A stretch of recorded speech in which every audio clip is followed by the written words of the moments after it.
अस्सलामुअलैकुम and a very warm welcome. आप देख रहे हैं आज पाकिस्तान। मैं हूँ सिद्रा इकबाल। माजरत थोड़ा सा ताख़ीर से आने के लिए।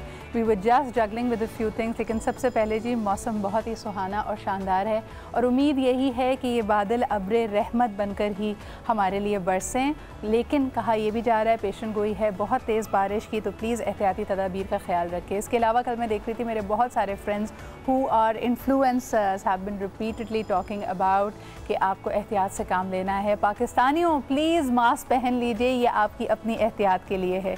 लेकिन फिर दूसरी ही तरफ मुझे नज़र आया कि बहुत सारे लोगों ने, क्योंकि ख़ास तौर पर सेलिब्रिटीज़ ने, क्योंकि अपनी शूट्स को, अपनी जो प्रोफेशनल उनकी सरगर्मियाँ हैं उसको रिज्यूम कर लिया है। So therefore you can also see कि people are shooting, people are getting together, group pictures जिसमें कोई social distancing का ख्याल नहीं रखा जा रहा, उसको लोग पोस्ट भी कर रहे हैं और मज़ीद फिर आगे रीपोस्ट किया जा रहा है। So please be careful because you are influencers. इसके अलावा जी ज़रा बात करना चाहेंगे हमारे तालीमी इदारों की।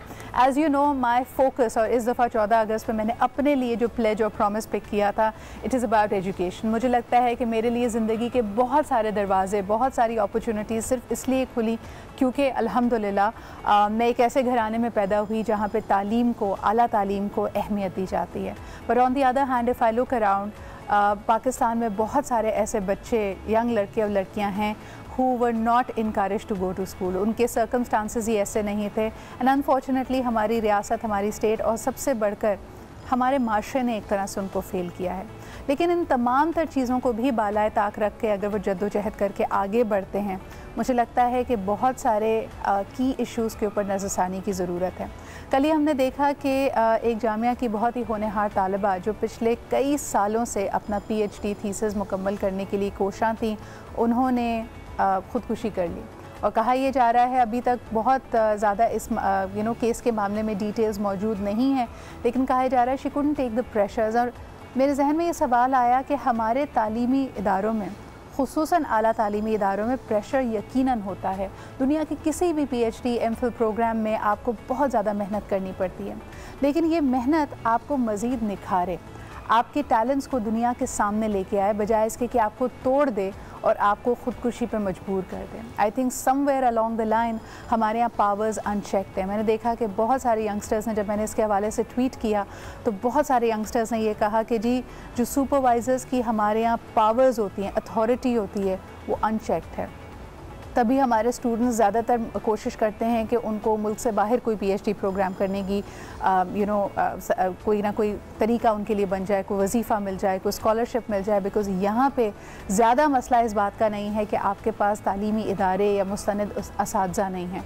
It's because the supervisors have unchecked power और आपका वाहिद जो एम रह जाता है सिर्फ़ और सिर्फ उनको खुश रखना है, जिसकी वजह से मेरिट सफ़र करता है। मैं चाहूँगी कि हमारी आवाज़ आला हुकाम तक पहुँचे, हायर एजुकेशन कमीशन तक पहुँचे और ख़ुसूसन हमारे वज़ीर तालीम यानी शफ़क़त महमूद साहब तक इन मसाइल को लेके जाया जा सके।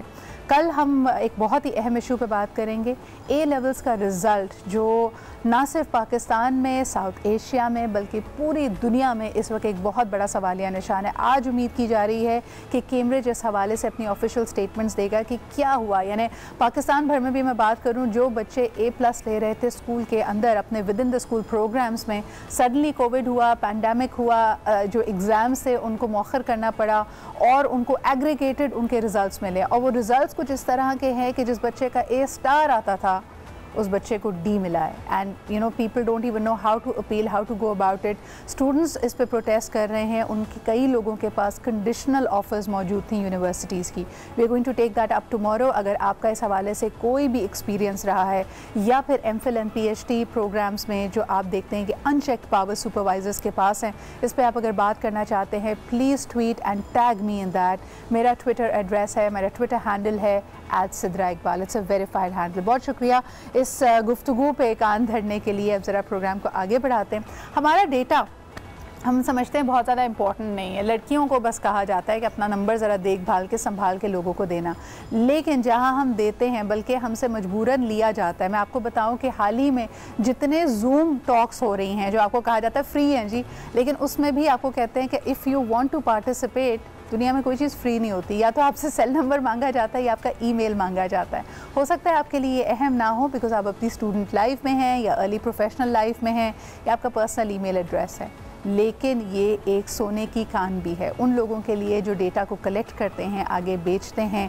अगर उनको पता चल जाए कि आप एक ख़ास सब्जेक्ट के ऊपर एक कोई जूम टॉक को फॉर एग्जांपल अटेंड कर रहे हैं, तो फिर उससे आपकी पर्सनालिटी का अंदाज़ा लगाया जा सकता है। एंड देन भरमार शुरू हो जाती है जी बहुत सारे स्पैम मेल की। यही कुछ होता है अगर आप किसी भी दुकान पे भी गलती से अपना सेल नंबर दे दें।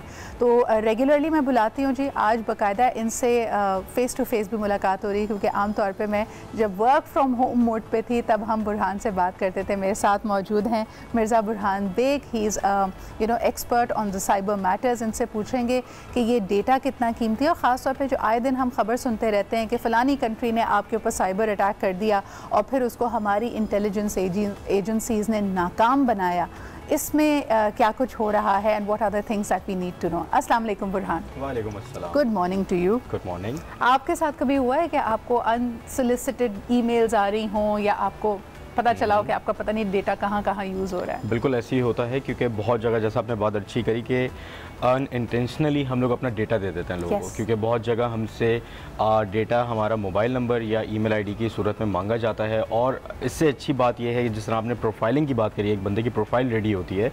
आप किसी भी मेजर वेबसाइट पर चली जाएँ, शॉपिंग कार्ट के या किसी और पे, तो वो हमसे बोलते हैं कि एक्सेप्ट ऑल कुकीज़। तो वो आपकी एक प्रोफाइलिंग हो रही होती है कि what are you using, where are you going on the internet. उसी हिसाब से आपकी प्रोफाइलिंग से आपकी एडवर्टिजमेंट मीडिया मार्केट काम करती है। आप एक गूगल के ऊपर कुछ चीज़ सर्च करें 3 से 4 बार और उसके बाद फ़ौरन किसी सोशल मीडिया पे जाएं, यूट्यूब हो, फेसबुक हो, उसके राइट और लेफ्ट साइड पे जहाँ भी एड्स आते हैं आपको रेलेवेंट एड्स नज़र आना शुरू हो जाएंगे। Which is so spooky because ऐसा लगता है कि कुछ भी प्राइवेट नहीं है। somebody, यानी क्या आपकी अम्मी आप पे नज़र रखती होंगी, जो ये कंपनी आप पे नज़र रखे हुए हैं कि जो आपने कीवर्ड्स अगर सर्च किया है, मिसाल के तौर पे आपने जी ढूंढी कोई वेडिंग ड्रेस, तो आप अचानक से उसके बाद फेसबुक पे इधर उधर जहाँ पे भी जाकर देखेंगे आपको नज़र आएगा उसी से रेलेवेंट चीज़ें पॉपअप कर रही हैं। बिल्कुल ऐसा ही है। तो वही वाली बात है, हम अपना डेटा दे देते हैं मजबूरन, और कभी कभार हमें ज़रूरी होता है देना, लेकिन बहुत सारे ऐसे लोग होते हैं जो टेम्प्रेरी ईमेल्स भी यूज़ कर रहे होते हैं क्योंकि उनको अपनी प्राइवेसी बड़ी अच्छी अजीज़ होती है। तो कोशिश करें कि अपने ईमेल आईडीज़ एक प्रोफेशनल और पर्सनल अलग रखें आप, ताकि कोई आपको बाद में स्पैमिंग ना कर सके। अब टॉकिंग अबाउट स्पैमिंग, अगर आपके पास क्रेडिट कार्ड है तो सुबह उठने से पहले 10 SMS आपके पास होंगे और 10 SMS मेरे पास होंगे। हमारे पर डील्स आ रही होती हैं, हमारे पर डिफरेंट चीज़ें आती हैं, ये सब चीज़ें हमारी प्रोफाइलिंग होती है, उसके बाद हमारे पास आता है। अब वही वाली बात आपकी कि लड़कियों का डेटा इतना इंपॉर्टेंट नहीं है, हर किसी का डेटा बहुत ज़्यादा इंपॉर्टेंट है। बिल्कुल। अच्छा बुरहान, कुछ सवाल मैं इस दफ़ा सोच के आई थी, मुझे ये बताएं सबसे पहले कि गूगल पे कई लोग समझते हैं कि हम खुफिया हो जाएं या पुरसरार हो जाएं, तो हमारी अगर टेढ़ी मेढ़ी कोई सर्च है किसी को पता नहीं चलेगा। तो मुझे ये ज़रा बताएंगे जो इनकॉग्निटो जाते हैं उसका कितना फ़ायदा होता है और कितनी आपकी चीज़ें खुफिया हो जाती हैं उसके बाद? इनकॉग्निटो में जाने में दिल की तसल्ली है। मैं आपको बस ये बोलना चाहूँगा कि दिल की तसल्ली के लिए अगर किसी ने जाना है तो वो हिडन मोड में, प्राइवेट मोड में जा सकता है, लेकिन उसका प्रॉब्लम ये होता है कि एवरीथिंग इज़ ट्रेसेबल। ये हर इंसान को सोचना चाहिए कि अगर कोई आपको VPN भी प्रोवाइड कर रहा है तो एटलीस्ट VPN का एक्सेस किसी ना किसी के पास पीछे है और उसका डेटा भी किसी ना किसी के साथ शेयर होता है। बल्कि वो ज़्यादा खतरनाक है कि कौन अनदेखा शख्स है जो VPN के थ्रू ये नज़र रखे हुए कि आप किस चीज़ को देख रहे हैं। Exactly my point. तो अच्छा मुझे ये बताओ, लेकिन इनकॉग्निटो का जो एक फ़ायदा मुझे नज़र आता है कि कई चीज़ें अगर मैं नॉर्मली अपनी कुकी से, अपनी लोकेशन से, विदाउट यूजिंग VPN अगर मैं सर्च करती हूँ तो मेरे सर्च रिजल्ट्स बहुत मुख्तलिफ हैं।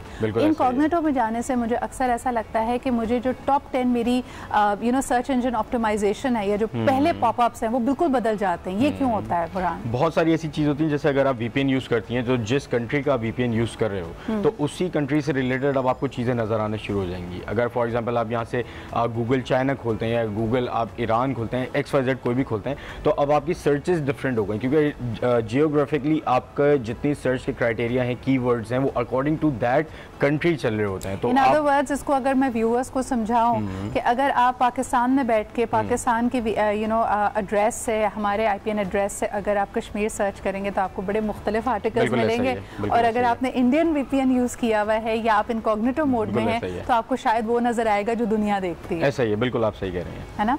अच्छा बुरहान, मुझे ये भी बताओ कि अभी हम क्योंकि बात कर रहे थे बग़ैर सोचे समझे जब हम अपना डेटा दे देते हैं। लेकिन इसके अलावा एक्सेस, आपको ये बात परेशान कौन रखती है कि एक ख़ास सोशल मीडिया साइट बहुत ज़्यादा पुश की जा रही है through all the telecom sectors, यानी अगर आपके पास डेटा ना भी हो, अगर आपके पास बैलेंस ना भी हो, वाईफाई ना भी हो, फेसबुक को फ्री देता है टेलेनॉर भी, जैज़ भी, तमाम ही बड़ी telco companies. That is sort of like pushing the population to use Facebook. ये परेशान कुन है, ये परेशान कुन है क्योंकि कोई भी चीज़ ज़्यादा इस्तेमाल करना आपको पता है सेहत के लिए अच्छा नहीं है। हाँ। और किसी चीज़ का इन्फ्लुएंस क्रिएट करने के लिए आपको एक स्टोरी बनानी पड़ती है, आपको थोड़ी सिंपैथी लेनी पड़ती है। तो वो स्टोरी और सब चीज़ें पहले आप टीवी पे शो करा करते थे, लेकिन अब लोग टीवी से हटके थोड़े यूट्यूब और नेटफ्लिक्स पे आ गए। अब लोग मोबाइल पे ज़्यादा अपना टाइम स्पेंड करते हैं रादर देन ऑन टीवी। तो अब आपने कोई ऐसी चीज़ देनी है जो कि उनकी नज़रों के सामने हमेशा रहे और जो डिजिटली एक एक्सपेंडेबल चीज़ हो। तो अगर आप शेयर करते हैं, आपको कोई अच्छी चीज़ लगती है कि यहाँ पे फ़लाना जगह पे ये हुआ, आप शेयर करते हो, वो शेयर हो के इतनी 1000 टाइम शेयर हो जाता है कि अगर मैं किसी के ख़िलाफ़ हूँ तो मैं भी उसके बारे में सोचना शुरू हो जाता हूँ, नहीं मैं इतना ख़िलाफ़ क्यों सोचता हूँ, ये अच्छे काम भी तो हो रहे हैं। बिल्कुल, आपको परपेचुएट किया जाता है एक ख़ास अंदाज में सोचने के लिए। इसकी एक एग्जांपल मैं आपको दूं कि जितने बुज़ुर्ग लोग हैं बुरहान, और अगर वो फेसबुक का या किसी चीज़ का इस्तेमाल करते हैं, वो कभी कभार पूछते हैं कि मुझे तो मेरी अम्मी हैं या मेरी खाला हैं, उन्होंने कहा सदरा ये पेज तो मैंने लाइक ही नहीं किया था, ये मेरे होम पेज पे इसकी फीड क्यों पॉपअप कर रही है, इसका क्या जवाब है? वाई डज, वही वाली बात कि कुकीज़ आपके इंटरेस्ट, अगर आपने एक रेसिपी देख ली अगर गलती से फेसबुक पे, तो आपको फिर रेसिपीज़ की भरमार देखनी पड़ेगी। वही वाली बात है, सोशल प्रोफाइलिंग एक चीज़ होती है। डिजिटल मार्केटिंग वाले ज़्यादा इससे रिलेट करेंगे, क्योंकि जब आप किसी कैंपेन के लिए एडवर्टाइजमेंट क्रिएट कर रहे होते हैं, ऐड क्रिएट कर रहे होते हैं, तो वो आपसे स्पेसिफिक, बड़े स्पेसिफिक होकर पूछता है आपका एज ग्रुप, आपका जेंडर, आपके जो जेंडर है उसके इंटरेस्ट। तो जब आप इतना उसको फिल्टर आउट करते हैं जियो लोकेशन के हिसाब से, मैं एग्जाम्पल देता हूँ फेसबुक और इंस्टाग्राम की मार्केटिंग की, तो वो इतना डीप आपको सर्च फिल्टर करके देता है कि आपके 24,000 टारगेटेड लोग होते हैं जिनको से वो ऐड नज़र आ रहा होता है। तो इसी वजह से आपको अपने इंटरेस्ट के ऐड नज़र आ रहे हैं। ये बैक पे अगर आप जाते हैं तो आपकी जो कुकीज़ यूज़ हो रही थी और इंटरनेट एक जाइंट के अंदर ये सब चीज़ें कलेक्ट होकर ये हो रहा होता है कि आपको कौन सी चीज़ कब कहाँ दिखानी है, क्योंकि वही ऐड आपको, फॉर एग्जाम्पल बहुत सारे लोग कहते हैं कि मोबाइल अगर आपने नीचे रखा हुआ भी है तो ये आपकी वॉइस रिकॉर्ड कर रहा होता है, रिकग्नाइज कर रहा होता है। ये एक्सपीरियंस हमने काफ़ी बार किया है, क्योंकि एक बार हम लोग बैठे हुए बात कर रहे थे कॉल रिकॉर्डर के बारे में कि कॉल रिकॉर्डर कौन सा अच्छा है। नेक्स्ट डे मुझे यूट्यूब के ऊपर कॉल रिकॉर्डर के एड्स आ रहे थे। वाव। तो मैं खुद हैरान था कि क्या प्रॉब्लम है। Things that you are searching, बल्कि ये एक ऐसा आला कार है जिसमें आपकी वीडियो, आपकी ऑडियो जा रही होती है, और अगर आप इसके इर्द गिर्द कोई भी बात करें, you will be surprised how many things pop up. अच्छा, इसका मतलब है, is this the new reality Burhan? आखिरी सवाल यही होगा कि we should be okay with all of this, या हम बाउंड्रीज कैसे सेटअप करें? मैं बड़ी हैरान होती थी, but I have met people जो इंटरनेट के एडवोकेट्स हैं और फ्री इंटरनेट की बात करते हैं, लेकिन वो किसी भी इस तरह के प्लेटफॉर्म पे नहीं है, because they don't want to be profiled. Basically बात वही आती है कि अपनी क्रेडिबिलिटी और इंटीग्रिटी आप कितनी कॉम्प्रोमाइज़ करना चाहते हैं, उसके हिसाब से आप अपनी प्रोफाइलिंग करके अपने मोबाइल में जो चीज़ इंस्टॉल करना चाहें कर सकते हैं। आपने बहुत अच्छी बात करी, फ्री इंटरनेट या फ्री ईमेल सर्विसेज। बहुत सारी पुराने देखा गया पास में कि ईमेल सर्विसेज थी जिन्होंने बोला कि हम अपना डेटा शेयर नहीं करेंगे। बहुत सारे ऐसे VPN हैं जो कहते हैं कि हम अपना डेटा किसी से शेयर नहीं करेंगे, लेकिन एट सम टाइम उनके ऊपर भी कोई ना कोई पॉलिसी लगा के उनका डेटा ले लिया जाता है फॉर इन्वेस्टिगेशन। कोई भी चीज़ हो सकती है। अगर मेरे पास कोई ईमेल आया और मेरा फ्री ईमेल है, जैसे फॉर एग्जांपल 9/11 के बाद अमेरिका में लगा जी Patriot Act, that gives the state, यानी गवर्नमेंट के पास ये पावर्स मौजूद हैं कि वो हर एक का ईमेल चेक कर सकते हैं। बिल्कुल ऐसा ही। So thank you so much Burhan for being here. इस तरह दुनिया बदल रही है। इस वक्त आप देख रहे हैं कि ये तो सिर्फ ईमेल्स की बात हो रही थी, अब तो आपकी हेल्थ पे भी इसी तरह का चेक होगा। Unless you have a certain certification which is online and which is available, आपकी हेल्थ को ओके एंड थम्स अप नहीं मिलता, तो आपको कई जगह से हो सकता है एक्सेस ना मिले। बट दोज आर थिंग्स, और मैं बुरहान को रेगुलरली बुलाती रहूँगी। अगर आपके भी कुछ साइबर क्राइम से रिलेटेड, साइबर अटैक से रिलेटेड या साइबर वर्ल्ड से रिलेटेड कोई भी सवाल आते हैं तो मुझे ज़रूर भेजिएगा। एक छोटा सा ब्रेक लेते हैं, विल बी राइट बैक।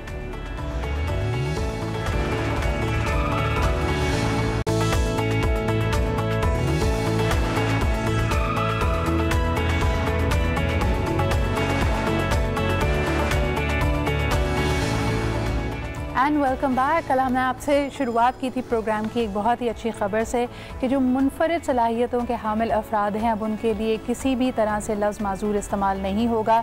ये सुप्रीम कोर्ट का डायरेक्टिव है। आपकी मुलाकात कराना चाहेंगे कैसी चैम्पियन से who's been an advocate for people with special abilities rights in Pakistan, और जिस तरह के ILO का भी मानना है कि पाकिस्तान भर में 33 लाख से लेके 2 करोड़ तक मुख्तलिफ़ किस्म की नीड्स, स्पेशल नीड्स के हामिल अफराद मौजूद हैं, तो उनकी आवाज़ बनना एक बहुत ही अहम बात है। She was a first evening scholar with special needs from Pakistan. हमारे साथ मौजूद हैं आबिया अकरम। अस्सलाम वालेकुम Abiya.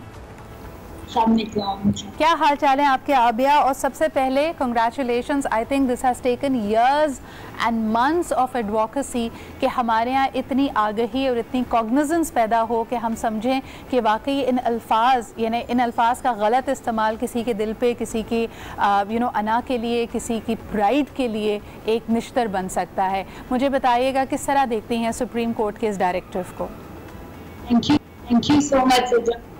It's very important discussion क्योंकि हम लोग सब सेलिब्रेट करते हैं इस इम्पोर्टेंट इनिशिएटिव को, क्योंकि इट टुक अस डेकेड्स कि अभी हम लोग लास्ट 20 इयर्स से कंटिन्यूसली इसके लिए फाइट कर रहे थे कि पर्सन्स विद डिसेबिलिटीज का जो वर्ड है उसको एक्नॉलेज किया जाए, बजाय इसकी हम स्पेशल पीपल, डिफरेंट किस्म की जो माजूर अफराद और बहुत ज़्यादा नेगेटिव जो चीज़ें उसके साथ अटैच थी।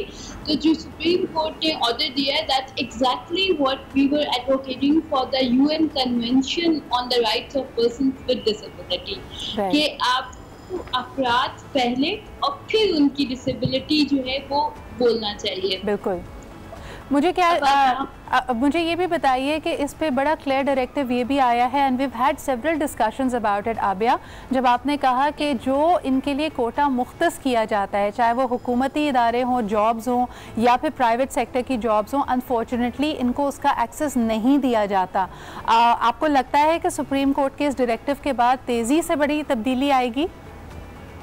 बिल्कुल, क्योंकि अब एटलीस्ट पर्सन विद डिसेबिलिटीज की एक डिग्निफाइड लाइफ और उनकी एक विजिबिलिटी तो है सामने कि एटलीस्ट आप उनको इंक्लूड करें, और जब वो विजिबल होंगे तो ऑटोमेटिकली लोग उनको एम्प्लॉयमेंट अपॉर्चुनिटीज भी देंगे।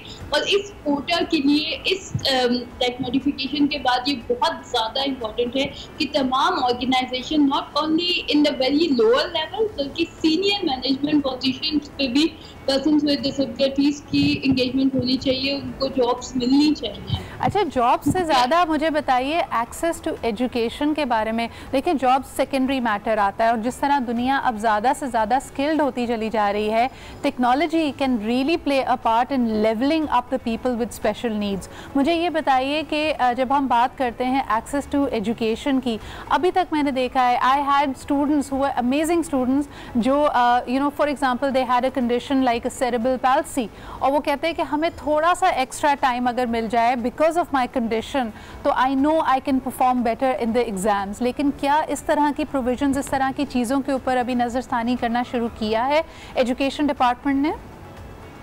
Education department HEC higher education commission के साथ हम लोगों ने ग्रुप से उनके साथ डिस्कशंस की, तो देखो वेरी ओपन कि हम लोग यूनिवर्सिटीज़ में इंफ्रास्ट्रक्चरल चेंजेस लेकर आएँ और पर्सन विद डिसेबिलिटीज़ की जो फिजिकल बैरियर्स हैं उनको रिमूव किया जाए। सेकेंडली जो कम्युनिकेशन और फिर पूरा सिस्टम चेंज करना बहुत इंपॉर्टेंट है। टीचर्स की ट्रेनिंग, उनकी understanding how to talk with person with disabilities, और सेकेंड जो हमारा सिलेबस है मेन स्ट्रीम स्कूल का वो, और जो स्पेशल एजुकेशन सेंटर्स का सिलेबस है वो बहुत आपस में मुख्तलिफ हैं, तो उनको हम लोग कैसे इम्प्रूव कर सकते हैं और उसके ऊपर बात करना बहुत ज़्यादा ज़रूरी है। अभी एक प्रोविजन ऑफ पावर व्हीलचेयर जो प्राइम मिनिस्टर सपोर्ट प्रोग्राम के अंदर अनाउंस की गई थी कि फ्यूली डिसेबल पर्सन्स को पावर व्हीलचेयर प्रोवाइड की जाएंगी, तो उसकी इम्प्लीमेंटेशन बहुत ज़्यादा इम्पोर्टेंट है कि हम किस तरह से उनको प्रोवाइड कर रहे हैं, क्योंकि वो पाकिस्तान में मैन्युफैक्चर नहीं हो रही है, तो आप बाहर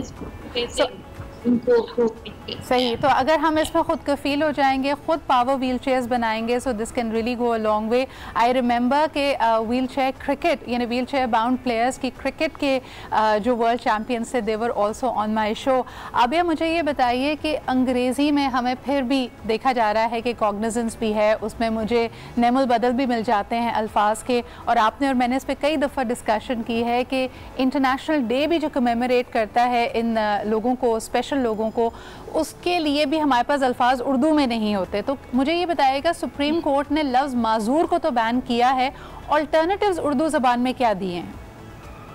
जो सुप्रीम कोर्ट ने नोटिफिकेशन दिया उसके अंदर अफराद बाहम माजूरी है कि first person and then their disability. तो अफराद बाहम माजूरी, it's a identity. I am very proud of being like person with a disability. तो अगर हम टर्म को उर्दू में भी यूज करें तो that's completely fine for all over the world, क्योंकि ये यूएन कन्वेंशन के अकॉर्डिंग भी है कि first person and then their disability.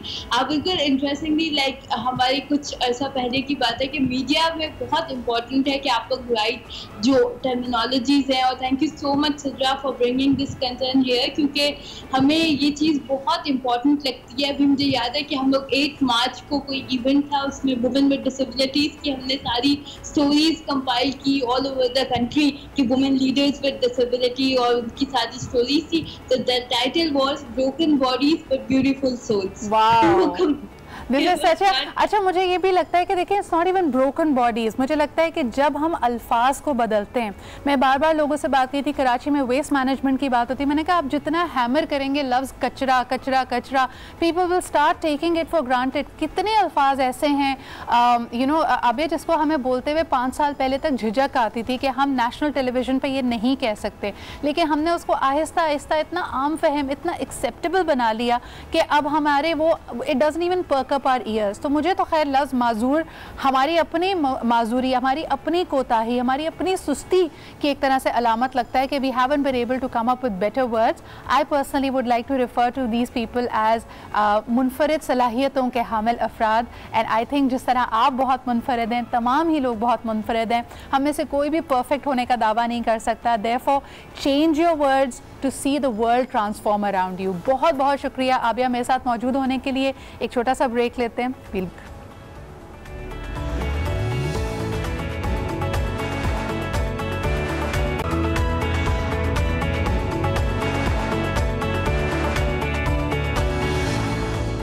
And welcome back. जी हाँ, कहा जाता है चलती का नाम गाड़ी, लेकिन फिर गाड़ी की सेहत के लिए जो उसमें आप पेट्रोल या फ्यूल इस्तेमाल करते हैं वो भी बड़ा अहम होता है। जिस तरह हमारे लिए कहा जाता है कि नाश्ता सबसे इम्पॉर्टेंट मील है of the day, because you have to have the right fuel to keep going. हमारे साथ आज मौजूद हैं मोइन रज़ा खान साहब from the Pakistan petroleum limited. बहुत बहुत शुक्रिया मोइन साहब हमें ज्वाइन करने के लिए। एक अहम इशू पर आपसे बात करना चाहूँगी। हाल ही में मंजूरी दी गई कि हम अभी तक इस्तेमाल करते हैं, जो quality of petrol and fuel की बात की जाती है, यूरो 2, लेकिन अब उसको अपग्रेड करके पाकिस्तान के पंप्स में हमें दस्तयाब होगा यूरो 5 लेवल का फ्यूल।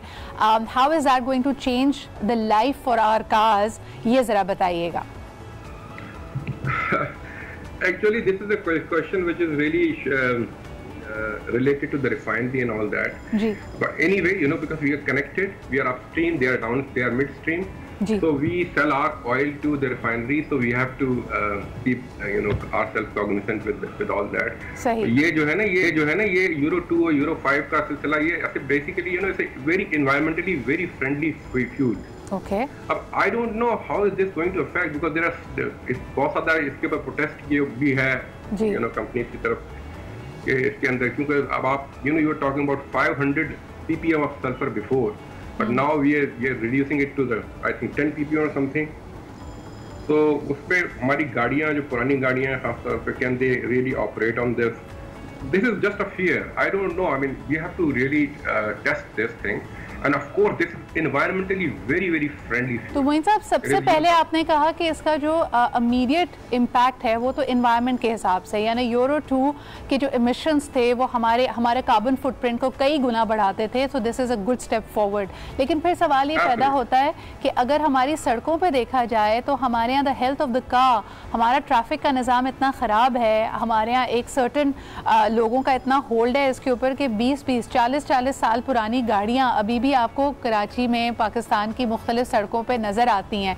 तो जो गाड़ी अगर पिछले 10 साल से पुराने यूरो 2 पे चल रही है, अगर आप उसको अच्छे फ्यूल पे शिफ्ट भी करें तो क्या कोई ख़ास फ़र्क पड़ेगा इमिशंस में? Probably, you know, उसमें catalytic converter वगैरह, I think probably they can install a catalytic converter in those cars, so they can take care of this. But I think it's an additional expense for those people. But naturally, you know, क्योंकि अब वो design है उस high sulfur oil fuel के ऊपर, it's not very high sulfur actually, it's not 500 ppm, not very high sulfur, but still, you know, comparing with 10 ppm, it's pretty high. तो मोइन साहब, what about the price factor, यानी कीमतों में इस पे क्या इम्पैक्ट पड़ेगा? देखिए, हमें तो यही बताया गया अभी कि it's not going to be, ये बहुत ज़्यादा इम्पैक्ट नहीं होगा इसका जी। बट नेचुरली, यू नो, अब मुझे याद है कि, you know, when I started driving, you know, I used to put, मैं 10 और मिक्स करता था हाई ऑक्टेन को और इसके साथ, because you know just it's purpose was वही कि जरा बेहतर फ्यूल का मिक्स हो जाए उसके अंदर। लेकिन ये कि उससे ज्यादा मैं मिक्स नहीं कर सकता था बिकॉज वो car could not take it, so that was the problem with the car. तो अब ये जो है, this is exactly the same situation. अब इसमें हाँ, ये आपने कहा है कि प्राइस फैक्टर की आपने बात करी है, तो प्राइस फैक्टर जो है वो नेचुरली हाई ऑक्टेन का जब प्राइस ज्यादा थी और रेगुलर फ्यूल की कम थी, यू नो, जब available था मार्केट में, I'm talking about 30 years ago. So naturally the price is going to be higher, but let's see, you know, there are promises that it's not going to be. आगे ही के बारे में क्या कहेंगे? आपने यहाँ पे भी हाई ऑक्टेन का और प्रीमियम का जिक्र किया। आमतौर पे मैं देखती हूँ कि नई गाड़ी होती है ना, तो उस पर ये नखरा उठाया जाता है क्योंकि आपने बहुत ज़्यादा पैसे खर्च किए होते हैं, लेकिन जैसे जैसे गाड़ी पुरानी होती जाती है आपका तो दिल चाहता है आप उसको डीजल पर शिफ्ट कर दें। तो मुझे बताएं कि आगे कितनी लोगों की है, ये सिर्फ और सिर्फ जो बहुत गाड़ियों को इसमें इंटरेस्ट रखने वाले लोग हैं सिर्फ वो जानते हैं इसको, या other people will also know? I really doubt it. I really doubt it. You know, we'll have to, I don't know people how, किस तरीके से हम एजुकेट करेंगे लोगों को। हाँ जी। क्योंकि यहाँ पर तो आपको पता है लिटरेसी रेट का और दूसरी चीज़ों का क्या हाल है। तो आई डोंट नो ये कितना किस हद तक, of course you know it's like it seems like a day dreaming, but let's see how it works out really. Moin sahab, since you are the expert on this, मुझे इसकी माइलेज के बारे में भी बताइएगा, यानी हाई ऑक्टेन पे एक जी। I tell you that I'm an explorationist. I'm a production specialist. I am not a refiner, so I cannot really comment more than that because this is not my area of expertise. Right. So मैं इसके ऊपर I will not be able to. चलें, लेकिन you know वही आपकी वाली बात कि आगे ही लेवल्स इस वक्त काफ़ी लो हैं और मेरे ख्याल में देखना पड़ेगा कि किस मार्केट के लिए है। अगर आप मैसेस की बात करें तो वाइल यू आर सेइंग कि जिस तरह के डायरेक्टिव में कहा गया है कि प्राइस में ज़्यादा फ़र्क नहीं आएगा, लेकिन it's still a change. The good part is कि ऑब्वियसली कार्बन फुटप्रिंट आपका जो इमिशंस है एनवायरनमेंट में वो कम होती हैं, लेकिन उसके लिए भी एक मल्टी प्रोंग्ड अप्रोच का होना बहुत ज़रूरी है। हमारी बसेस, ख़ास तौर पे जो मास ट्रांजिट का हमारे यहाँ सिस्टम है, वो सारा का सारा कार्बन एमिशंस की कहीं बात नहीं सोचता। हर दफ़ा हमारे यहाँ वो जब ट्रक आर्ट में दोबारा जाता है चमक पट्टी के लिए, तो 2018 से उसको हम 2020 का मॉडल पेंट से लिखकर बना देते हैं, गाड़ी नहीं बदल रही है। तो बहुत इंपॉर्टेंट है कि हम इन चीज़ों की तरफ नज़रसानी करें। एब्सोल्युटली जनाब, यहाँ पे ये सारी चीज़ें हो रही होती हैं, फोर्जरी भी हो रही होती है, यू नो, चीज़ों को मास्क भी किया जाता है unfortunately, but you are talking about mass transit system. I don't know if the mass transit system in Pakistan really exists. We are constrained by the whatever is transport is available. Let's call it the common man सवारी sir. अगर आप उसको mass transit ना भी कहना चाहें, तो हम जो जिनके पास कोई और सवारी नहीं है वो इन्हीं buses का, इन्हीं रिक्शों का इस्तेमाल करता है। Yeah, exactly. So I don't know how this is going to impact, because you know, lots of our mass transit system as you call it, ये सारी वेस्ट है, डीजल के ऊपर है। ये बहुत सारे लोगों ने तो जब सीएनजी सस्ती हुआ करती थी और यू नो उस जमाने में तो उन्होंने सीएनजी के सिलेंडर बहुत ही ज्यादा यू नो उसको इतना ज़्यादा हैजर्डस बना दिया था अपनी व्हीकल्स को, आई मीन इनको, I am talking about the mass transport. तो उसमें यू नो दैट सिलेंडर्स उसके अंदर पड़े होते थे, high pressure and all that. Absolutely, और अनफॉर्चुनेटली हम देखते हैं कि इवन बच्चों की जो वैन्स हैं उसमें भी ये प्रॉब्लम हमारे सामने आया कि CNG cylinders which are very unsafe. बहुत बहुत शुक्रिया मोइन साहब हमारे साथ मौजूद होने के लिए। Let this comes into action, और ख़ास तौर पे ये डायरेक्टिव तो अभी आया है, इसको इम्प्लीमेंट होने में कितना वक्त लगता है, इसका प्राइस इम्पैक्ट क्या है, और ख़ास तौर पे पाकिस्तान की आवाम जो हमारे ट्रैफिक से ताल्लुक़ जितने भी लोगों का है जिनकी अपनी गाड़ी है या वो कोई भी गाड़ी चला रहे हैं, वो उस पर कैसे रिस्पॉन्ड करते हैं, इस पर हम आपको अपडेट करते रहेंगे। अभी लेते एक छोटा सा break, we'll be right back.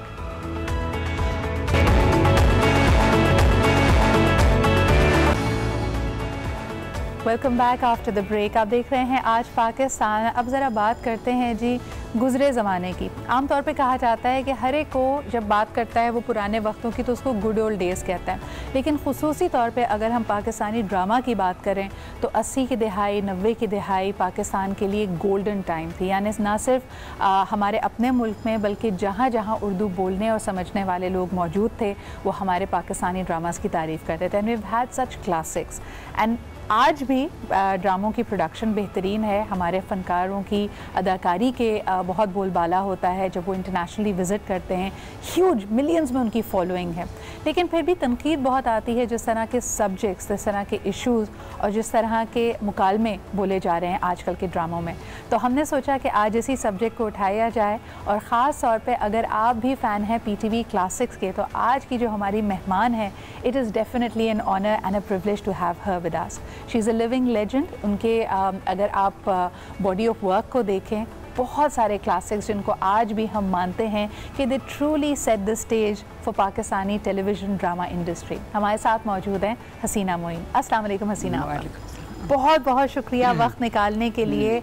और you know I am a PTV child, हमारे लिए तो वो कॉरिडोर एक तरह से घर का ही एक आंगन समझ लीजिए उसको। लेकिन आप लोगों के ड्रामे देखते हुए, आप लोगों का काम देखते हुए और शायद ज़रा करीब से देखते हुए, क्योंकि बाबा भी कभी डायरेक्ट कर रहे हैं कभी एडिट कर रहे हैं, तो हमारी तो एक लिंक अलग है। लेकिन पाकिस्तान में कोई भी शख्स ऐसा नहीं होगा जो PTV और उस दौर को जानता है जो आपके ड्रामों की तारीफ़ ना करे। आज जब आप पलट कर देखती हैं हसीना आपा, अपने तमाम ड्रामों में से आपका फेवरेट कौन सा है? वैसे देखो ये कहना बड़ा मुश्किल होता है, क्योंकि जो पहला ड्रामा लिखा वो इंसान को हमेशा याद रहता है कि आपने अचानक बुलाया गया और आपने लिख दिया और वो मकबूल भी हो गया, क्योंकि उस एज में लिखना भी मुश्किल होता है और उसका मकबूल होना भी मुश्किल होता है। लेकिन मुझे टोटली अगर तुम पूछो तो मुझे अनकही बहुत पसंद है, अपनी serial तन्हाइयाँ, for several reasons. For several. He was way ahead of its time, हसीना आपा. The strength of the characters, like Shehnaaz Sheikh का कैरेक्टर, लोग आज भी उस पर जितनी बात करते हैं कि उसकी छाप है, फिर मेरे ख्याल में जिस तरह उन्होंने उसको निभाया, that in itself. लेकिन हसीना आपा, अगर मैं आपसे पूछूं कि किस एज में आपने लिखना शुरू किया और how were you discovered? I am sure कि बहुत सारे लोगों को ये कहानी नहीं पता होगी। तो यंग एज में लिखा है, जब मैं सेकंड ईयर में थी कॉलेज में। हाँ। लेकिन वो इत्तेफाक था। हाँ। मतलब ये मैंने खुद से नहीं लिखा था। एक्चुअली रेडियो पाकिस्तान से सर्कुलर्स आए थे सब कॉलेजेस को कि ड्रामा एक 25 मिनट का लिख के भेज दें, उसका कंपटीशन है ऑल द कॉलेजेस जो हैं, लड़कों के भी लड़कियों के भी। तो मेरे कॉलेज से मेरी उर्दू की जो प्रोफेसर थी वो थी सलमा शानुल हकी। उन्होंने मुझसे कहा कि हसीना तुम लिख दो, तुम ये जो वॉलपेपर पे लिखती रहती हो ना, तो उस पर मैं मस्खरेपन की चीज़ें लिखा करती थी, टीचर्स का मजाक उड़ाना, लड़कियों का मजाक उड़ाना, कॉलेज की बातें, ये सब कुछ। तो उन्होंने कहा तुम लिख दो। मैंने कहा ड्रामा लिखना तो बिल्कुल डिफरेंट बात है। उन्होंने कहा कोई डिफरेंट नहीं है, तुम सोचो। और रेडियो का ड्रामा आसान होता है क्योंकि इमेजिनेशन पे होता है, सही दिखाया थोड़ी जाता है कुछ न चीज़ें। तो अब वो सलमा आपा को मैं इनकार नहीं कर सकी, क्योंकि मेरे साथ बहुत स्वीट थी, इस तरह स्वीट थी कि मैं कभी भी पहले पीरियड में पहुंचती नहीं थी लेट पहुंचती थी, और जितना भी लेट हो वो बेचारी प्रेजेंट लगा देती थी, चाहे घंटी बज चुकी हो। सही। तो पसंद करती थी आप, उनकी फेवरेट स्टूडेंट थी लगता है। तकरीबन सभी के थे फेवरेट, और सभी डांटते थे। डांट भी बहुत पड़ी है कॉलेज में। सही। तो उन्होंने जब कहा तो मैंने इनकार नहीं किया। फिर मैंने पता नहीं टहल के सोच के क्या लिखूं, क्योंकि ड्रामा या कहानी बनाना बड़ा मुश्किल होती है। ड्रामा कंपटीशन प्ले, खैर वो एक मस्खरापन में बन गई एक कहानी के ट्रेन पे यहाँ से वहाँ तक का सफ़र, कराची से पिंडी तक का। जब वो सलमा आपा को दिया, उनको भी अच्छा लगा, उन्होंने भिजवा दिया रेडियो पाकिस्तान। वहाँ उनको आगा नासिर साहब ने लिया, उनको मिला कि इसकी प्रोडक्शन, उन्होंने उसको प्रोड्यूस किया, नेचुरली अच्छा हो गया होगा और भी। तो उसको जब फर्स्ट प्राइज़ मिला और 2 महीने बाद हम लोगों को पता चला कि हमारे कॉलेज को फर्स्ट प्राइज़ मिला है, बड़ी खुशियाँ मनाई गई। लेकिन बाद में आगा नासिर साहब ने बताया, बल्कि लोग आए भी थे कॉलेज, क्योंकि उनको बड़ी डांट पड़ी कि ये किसी लड़की का लिखा हुआ ड्रामा नहीं है, ये किसी बड़े ने लिख के दिया है और आपने इसको एक्सेप्ट कर लिया और आपने उसको... उनको शुबा था और वो माशाल्लाह इतना अच्छा लिखा हुआ था कि उनको यकीन नहीं आ रहा था कि एक यंग स्टूडेंट ऐसा लिख सकते हैं। लेकिन हसीना आपा से फिर ये भी पूछेंगे कि रेडियो से टेलीविज़न की ट्रांजिशन जो उस ज़माने का कहा जाता है ना कि एक बहुत बड़ा एक लीप ऑफ फेथ था, क्योंकि बड़ा मुख्तलिफ होता है, जैसे आपने ख़ुद कहा, मंजर कशी, उसको फिल्माना, उसको दिखाना, उसका स्क्रीन प्ले होना। इस पर बात करेंगे। एक कॉलर मौजूद है हमारे साथ, उनसे बात करते हैं पहले। अस्सलाम वालेकुम। वालेकुम अस्सलाम जी। कौन साहिबा, कहाँ से बात कर रही हैं? मैं मिसेस सईद बात कर रही हूँ, रावलपिंडी से। क्या कहना चाहेंगी मैम? हमारे साथ हसीना आपा मौजूद हैं। जी जी, मैं इन्हीं के बारे में बात कर रही हूँ, क्योंकि मैं इनके ड्रामे काफी टाइम से देख रही हूँ और अब इनके ड्रामे नहीं। अच्छा, आपकी मेरे ख्याल में ऑडियो थोड़ी सी डिस्टर्ब है। वही सवाल जो कई लोग हसीना आपा से करते हैं। हसीना आपा, अब तो बूम आया हुआ है, एक नहीं कई चैनल्स हैं, लेकिन आप एट द करंट टाइम्स लिख नहीं रही, इसकी क्या वजह है? असल में जो माहौल बन गया है तमाम प्राइवेट चैनल्स का, जहाँ पर कंटेंट हेड कोई नहीं होता, जहाँ कोई देखता नहीं है कि इसकी बनावट क्या है, इसका टॉपिक क्या है, इसका मकसद क्या है। असल चीज़ तो ये होती है कि आप जो भी तहरीर करें, चाहे वो अफसाना हो, चाहे ड्रामा हो, चाहे नावल हो, उसके कोई मकसद होता है। यहाँ पर इत्तेफाक से बेमकसद ड्रामे लिखे जा रहे हैं, क्योंकि सस्ते दामों। हमारे यहाँ एक चीज़ जो चल गई है कि हर चीज़ कमर्शलाइज्ड हो गई है, और जो हेड्स हैं वो भी मार्केटिंग के लोग हैं, वही ड्रामे को अप्रूव करते हैं, वही लेते हैं। अब जाहिर है ड्रामा जो है हमारे लिए तो एक वो कमर्शियल नहीं है, वो तो फ़न है एक। हमारे लिहाज से तो वो एक चीज़ है जो कि लिटरेचर में आती है और उसकी बड़ी जिम्मेदारी होती है, और उसकी ज़बान की और उसकी तहज़ीब की सारी।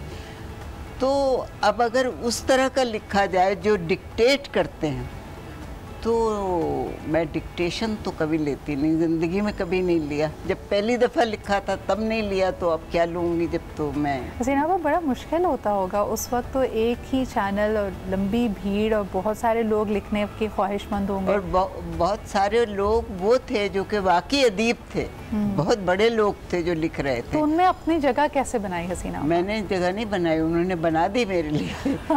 ये लक की भी होती है थोड़ी सी, और बस इत्तेफाक से उनको एक मेरा रेडियो का वो ड्रामा पसंद आ गया। उन्होंने कहा कि रेडियो के स्टूडियो नंबर 9 के लिए लिखिए। उसके लिए 2-3 ड्रामे मैंने लिख दिए, वो उनको बहुत पसंद आए, तो एक ड्रामा उन्होंने ले लिया। जब टीवी कराची आया 67 में, तो फिर मुझे बुलाया गया बाद में। सही। और उन्होंने कहा कि ये जो ड्रामा रेडियो का है, उसका नाम था भूल भुलैया, इसको आप टीवी के लिए कर दीजिए। और बुला के, तो मैंने कहा टीवी के लिए लिखना तो बहुत ही मुश्किल होगा, टेक्निक होती है उसकी। तो उन्होंने कहा नहीं, वो आ जाएगी आपको। मतलब उस वक्त के लोग जो थे, सबसे बड़ी बात ये है कि वो लोग बड़े ट्रेंड लोग होते थे, और वो बड़ा लोगों को एनकरेज करते थे, ऊपर बढ़ाते थे। अच्छा, ये वैसे बड़ी एक आपने अहम बात की है कि मेंटोर्स उस वक्त आपको मिल जाते थे, बाकायदा आपकी हैंड होल्डिंग होती थी, क्योंकि मेरे फादर का भी ताल्लुक पाकिस्तान टेलीविज़न से रहा है, तो इदारे ने भी एक अपना किरदार अदा किया कि इनको मुख्तलिफ़ ममालिक में, जर्मनी में, बाबा को मलेशिया भेजा गया था। भाई हमारे साथ थोड़ी देर में ज़हीर साहब मौजूद होंगे, और ज़हीर ख़ान साहब पाकिस्तान टेलीविज़न इंडस्ट्री का एक नामवर नाम, और उनको जर्मनी भेजा गया था, तो दे वर ट्रेन्ड टू अंडरस्टैंड टेलीविज़न, और फिर उसके बाद वापस आके इन्होंने इस इदारे की भी इतनी खिदमत की। अच्छा जी, आपको बताते रहें कि दुनिया का नंबर 1 बिस्किट ओरियो भी हमारे साथ मौजूद है, और ओरियो को हम एंजॉय करते जा रहे हैं, और मीठी मीठी बातें भी हो रही हैं, फुलफिलिंग बातें हो रही हैं इसकी फिलिंग की तरह की। हमारे साथ रहिए, एक छोटा सा ब्रेक लेते हैं, वापस आएंगे तो कुछ और लिविंग लेजेंड्स हमारे साथ मौजूद होंगे। आप देखते रहिए आज पाकिस्तान। अनकही, तन्हाइयाँ, कसक, इन जैसे अनगिनत ड्रामे जो कि golden era of Pakistani drama, television drama को ऑब्वियसली हाईलाइट करता है। हमारे साथ मौजूद हैं द लिविंग लेजेंड हसीना आपा, और आपको ये भी बताते चलें कि अब हमें प्रोग्राम में ज्वाइन कर रहे हैं इनके कुछ colleagues and of course people who are an institution in their own right. हमारे साथ मौजूद हैं पाकिस्तान टेलीविज़न के नामवर डायरेक्टर प्रोड्यूसर जनाब ज़हीर खान साहब, and of course Sajid Hasan साहब जो कि बहुत ही मशहूर अदाकार भी हैं, और production, direction, he is done it all, and अल्हम्दुलिल्लाह we see him active on the screens right now as well. आप दोनों को मैं वेलकम करना चाहूँगी ऑन द शो। हमारे साथ हसीना आपा भी मौजूद हैं, तो ज़रा पुराने टाइम्स की कुछ यादें भी ताज़ा कर रहे थे। आपसे पूछना चाहेंगे आप दोनों का इस वक्त भी काम करने का तजुर्बा, बिकॉज़ ज़हीर अंकल जब शुरुआत हुई प्राइवेट प्रोडक्शंस की, कहा जाता है कि आपने पीटीवी से अलहदगी से पहले ही प्राइवेट प्रोडक्शन की दुनिया में भी कदम रख दिया था, तो क्या मुख्तलिफ लगता था आपको स्टेट टेलीविज़न और प्राइवेट प्रोडक्शन की इस डोमेन में? थोड़ी ज़्यादा आज़ादी उस वक्त भी मिलती थी?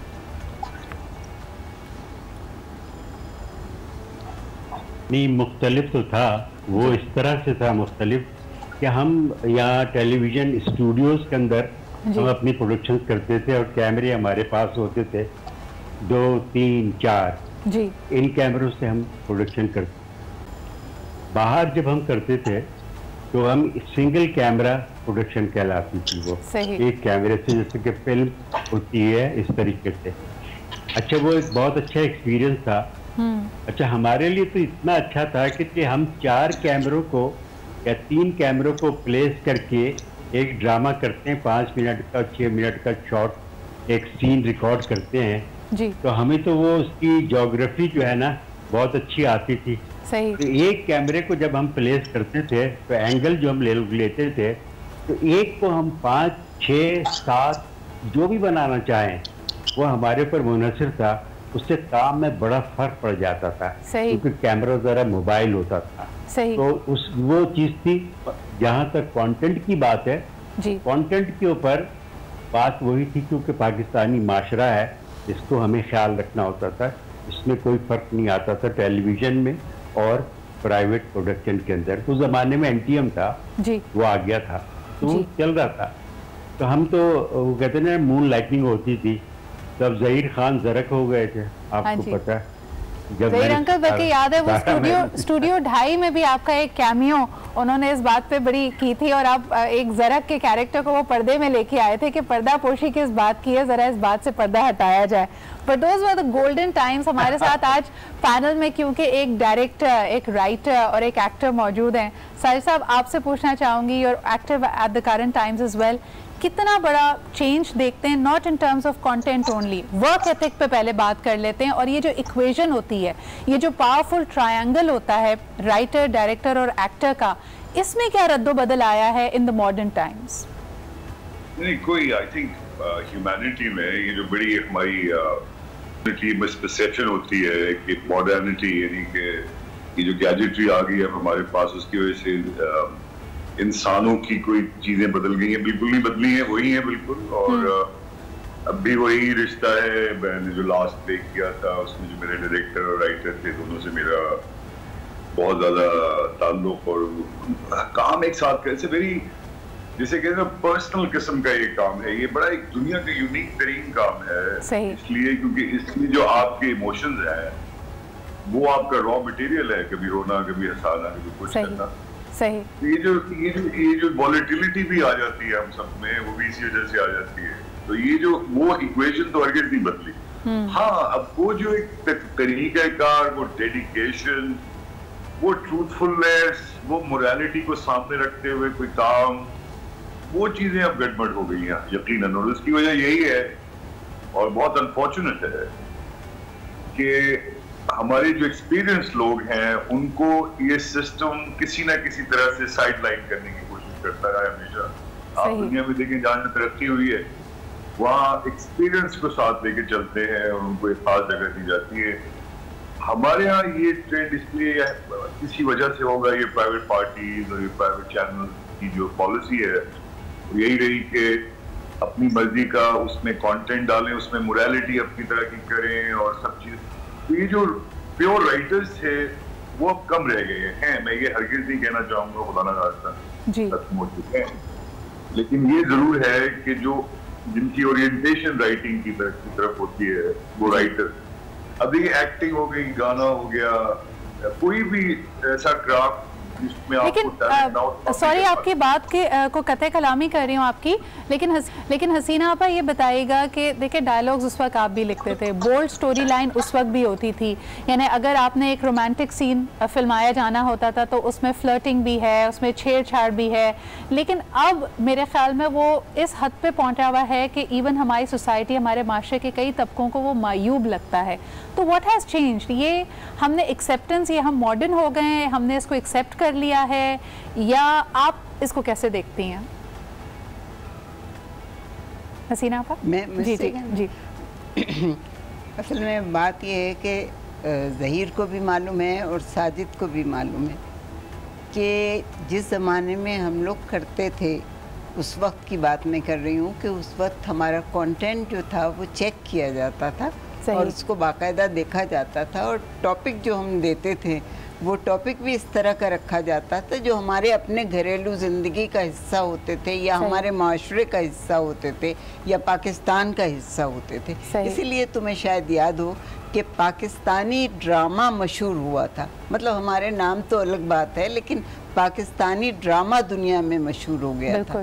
बिल्कुल। लेकिन अब वो बात नहीं रही है, क्योंकि अब जो है लोग वो बाहर की भी, वेस्ट से भी ले रहे हैं और ईस्ट से भी ले रहे हैं। यानी हिंदू कल्चर भी हम ले रहे हैं और वेस्ट का कल्चर भी ले रहे हैं, और चुरा चुरा के उनको मिला के किस तरह से बना रहे हैं कि वो तो सब खिचड़ी जैसा बन गया है। कोई हमारा एक कल्चर नहीं रहा है, एक तहजीब नहीं रही है, एक ज़बान नहीं रही है। ज़बान भी बिगड़ गई है, तहजीब भी बिगड़ गई है, इक़दार हमारे नहीं रहे हैं। जो बच्चे बात करते हैं बाप से, या बाप जिस तरह से बात करता है माँ से, वो सारी चीज़ें हमने उलट पलट दी हैं। जब मैं कभी देखती हूँ ड्रामा तो मुझे लगता है कि कोई भी चेक करने वाला नहीं है इसको कि ये किस ज़बान में बोल रहे हैं। बाज़ लफ्ज़ ऐसे इस्तेमाल किए जाते हैं जिसका मैं यहाँ जिक्र भी नहीं कर सकती, क्योंकि उसका तर्जुमा मैं करके बच्चों को बता भी नहीं सकती कि इसका क्या मतलब होता है।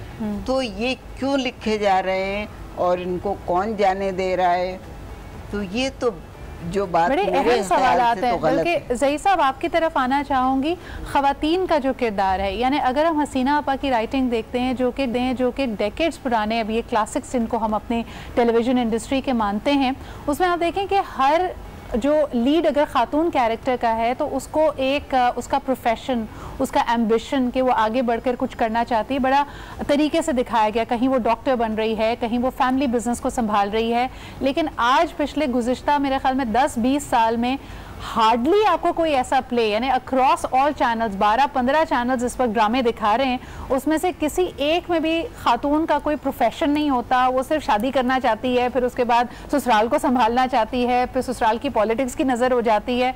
ये तो बड़ी सोची समझी साजिश लग रही है कि ख़वातीन प्रोफेशनली कुछ भी ना करें। आपका इस पर क्या मौक़िफ़ है? देखिए, मैं सिद्रा, मैं इसको एलुबरेट नहीं करूँगा, आपने किसी हद तक खुद भी जवाब दे दिया इसके अंदर कि ख़वातीन का जो किरदार है उसके अंदर किरदार निगारी जैसे कि हसीना करती थी अपने ड्रामों में, वो निकल करके आता था सामने, बिल्कुल खड़ा होता था वो किरदार।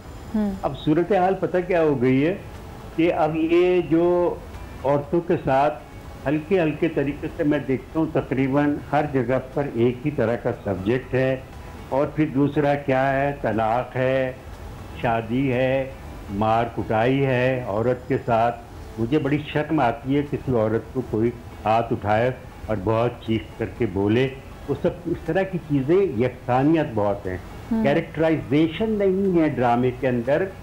पता है क्या है, कैमरे को, अच्छा दो चीज़ें होती हैं। राइटर हमारे ज़माने में हसीना बैठी हुई हैं, जब हसीना कहानी लेकर के आती थी, डिस्कस होती थी, तो हम आगे बढ़ाते थे, आइडिया अप्रूव करा लेते थे, हो गया।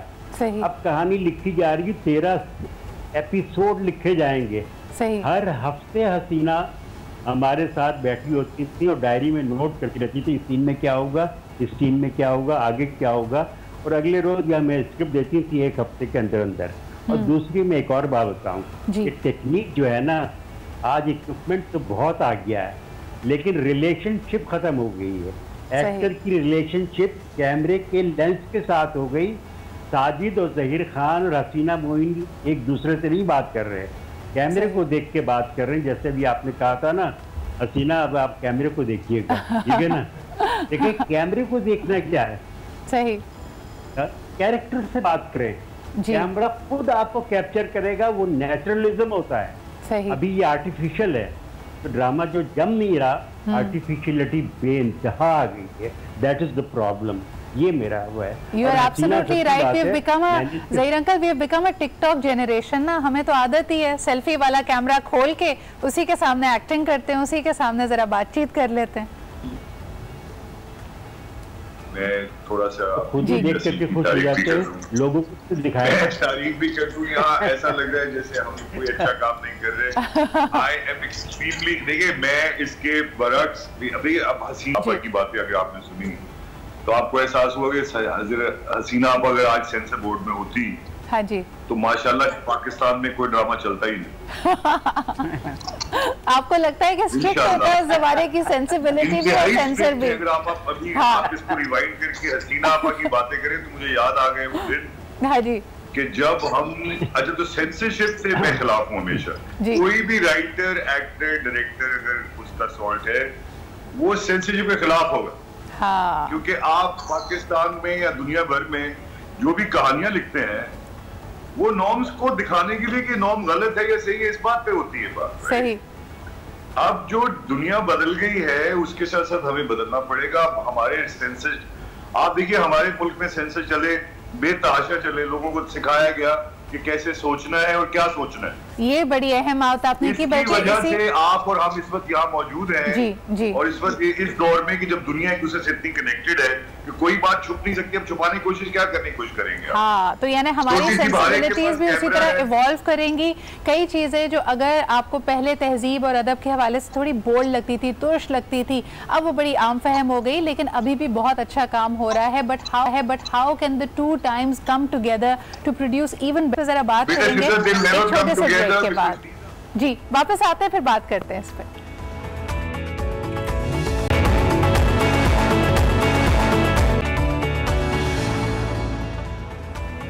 And welcome back. आप देख रहे हैं बड़ी मज़ेदार गुफ्तगू हो रही है। ड्रामों की स्टोरी लाइन क्रिस्प होनी चाहिए। कई चीज़ें ड्रैग होती हैं और कई दफ़ा हमें ये नज़र आता है कि हम किसी रिडंडेंट डिबेट में फंस जाते हैं। अच्छी औरत, बुरी औरत, सही गलत का तो खैर हमें पता होना चाहिए, लेकिन उन लाइंस को कौन है जो ब्लरी कर रहा है। बहरहाल जी, इन बड़े मुश्किल सब्जेक्ट के साथ साथ थोड़ा सा आपके लिए अच्छा सा जायका भी होना चाहिए। Number 1 biscuits of the world Oreo अब एक मुनफरिद और लजीज अंदाज में ये हो गए जी क्रिस्प। हर एक को अपनी फ़िटनेस का ख्याल है, तो आप देख सकते हैं they are thinner, they are crisper, हल्की फुल्की भूख के लिए भी, और साथ साथ ये कि इसको खिलाएं और खाने का मज़ा दुबाला करें। बच्चों को भी लगेगा कि पोर्शन साइज़ भी कम हो गया है, स्मार्ट भी है, क्रिस्प भी है, मीठा भी है। तो वो जो हल्का सा आपको ज़रा मज़ा चाहिए होता है, you need a little bit of sugar, I think it's perfect for that. ज़रा वापस आते हैं कहानियों की तरफ। साजिद साहब से हम बात करें तो उन्होंने कहा ऐसा नहीं है कि आजकल बुरा काम हो रहा है, काफ़ी अच्छा काम भी है, लेकिन शायद जो हमारे अंदाज़ है, एथिक्स हैं, वो काफ़ी तब्दील हो गए। साजिद साहब, कभी ऐसा हुआ है कि कोई डायलॉग या किसी सीन पे आपका कोई शदीद एतराज़ हुआ हो, या आपने स्टोरी को पढ़ के आजकल हाल ही में उस स्टोरी को कहा हो कि भाई ये मेरे लिए पॉसिबल नहीं है, it goes against my values, मैं नहीं करूँगा? अभी हाल ही में ऐसा भी हुआ? वो चीज़ जो मैंने की है वो मेरे वैल्यूज़ के अगेंस्ट गई है।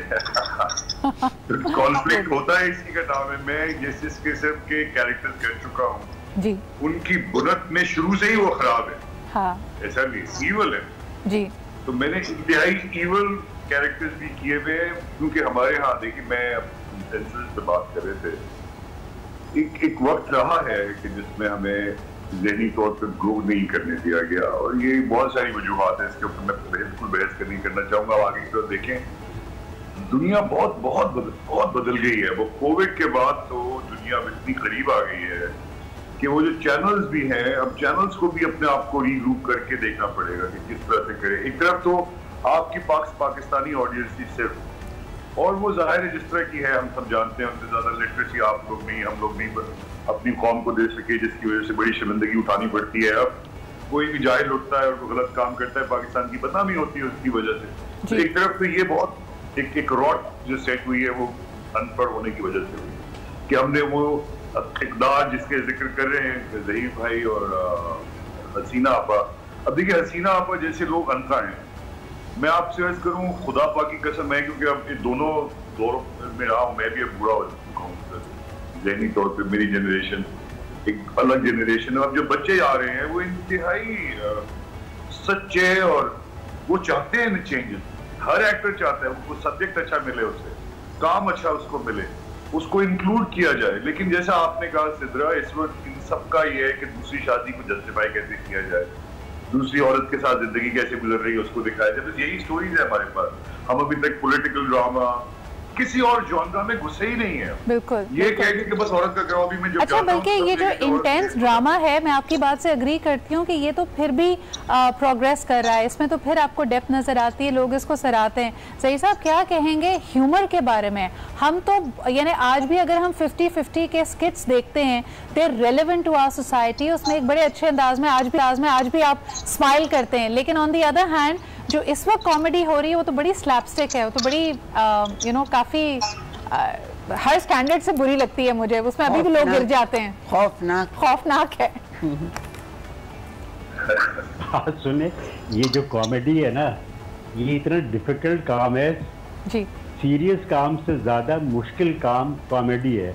सही, लोगों को ये समझ में नहीं आता। और ये देखें कि जिस जमाने में अभी आपने कहा ना 50-50 जब प्रोड्यूस हुआ, तो उस वक्त जो प्रोड्यूसर्स जी और जो लोग इसमें काम करते थे, लिखने वाले, सही, सारे बैचलर थे, ये मैं आपको बता दूं। अच्छा ज़हीर साहब, आपकी कतई कलामी हो रही है, माफ़ी चाहूँगी इस वक्त, क्योंकि न्यूज़ के लिए और हमारे पास यहाँ वक्त कम होता है, मुझे ये प्रोग्राम यहाँ पे क्लोज करना पड़ेगा। लेकिन हम अपने सोशल मीडिया के लिए, हमारे यूट्यूब चैनल के लिए एक चंक एक्सक्लूसिव रिकॉर्ड कर रहे हैं, जो आप देख सकेंगे थोड़ी ही देर में हमारे यूट्यूब पे और हमारे फेसबुक पे भी। तो अभी यहाँ से मुझे इजाज़त दीजिए, लेकिन शाम में वो पार्ट ज़रूर देखिएगा। Want to not let this opportunity go of being with the living legends. इनके साथ हमारा जो एक्सक्लूसिव पार्ट है वो हम आपको दिखाएंगे हमारे यूट्यूब पे। मुझे आज के लिए इजाजत दीजिए, खुदा हाफिज।